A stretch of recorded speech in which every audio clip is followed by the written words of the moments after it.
நொய்யல் ஆறு கோவையின் முக்கிய அடையாளமா, கொங்கு மண்டலத்தின் வாழ்வாதாரமா, விவசாயத்தின் உயிர்நாடியா இருந்துச்சு.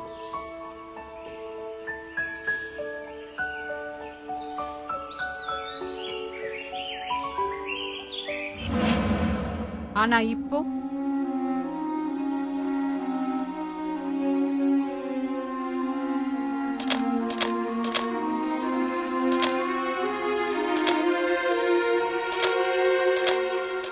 தன்னோட பொழிவை இழந்து சிதைஞ்சு சின்ன பின்னமாகி இருக்க இடமே தெரியாத நிலையில இருக்கு. அத பத்தி பேச வேண்டிய கட்டாயமும் ஏற்பட்டு இருக்கு. நம்ம அலட்சியத்தால பொழிவிழந்த நொய்யல் நதிய நாம தானே மீட்டெடுக்கணும். உங்களால என்ன பண்ண முடியும்னு யோசிக்கிறீங்களா?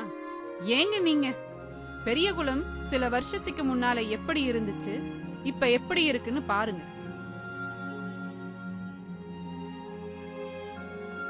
குழந்தைகள்ல இருந்து பெரியவங்க வரைக்கும் கொடுத்த அந்த உழைப்பு, அதையே இன்னும் பல மடங்கா நம்ம இணைஞ்சு செஞ்சா இதுவும் சாத்தியம்தான். ஒரு காலத்துல கொங்கு மண்டலத்துல இல்ல வற்றாத ஜீவ நதியா இருந்தது நம்ம நொய்யல். இன்னைக்கு பொலிவிழந்து வறண்டு போயிருக்கிறதுக்கு முக்கியமான காரணம் நமது உதாசீன போக்கும் சுயநலமும் தான். இதனால பாதிக்கப்பட போறது நமது நீராதாரம் மட்டும் இல்ல, நமது வாழ்வாதாரம் கூட.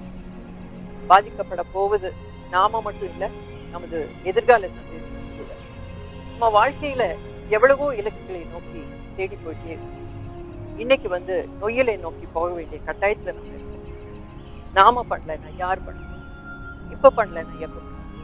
வாங்க கரம் கோர்ப்போம், நொய்யலை மீட்டெடுப்போம். கரம் கோர்ப்போம், நொய்யலை மீட்டெடுப்போம். கரம் கோர்ப்போம், நொய்யலை மீட்டெடுப்போம். கரம் கோர்ப்போம், நொய்யலை மீட்டெடுப்போம். கரம் கோர்ப்போம், நொய்யலை மீட்டெடுப்போம்.